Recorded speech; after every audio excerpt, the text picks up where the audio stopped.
Welcome to Push Notification Plugin for WordPress installation video. Follow these simple steps to install the pop-up plugin on your website.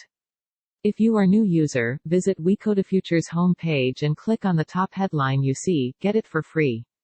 Now, once you click on the Submit button by filling in the necessary details, the zip folder of the WCF plugin gets in your mailbox. After this, log in to your site's backend. As you can see, the Plugins option here in your platform, click on it. Now, you get the option of Upload Plugin, click on it, and it will redirect you to the Choose File option. Select the downloaded zip file and upload it on the backend.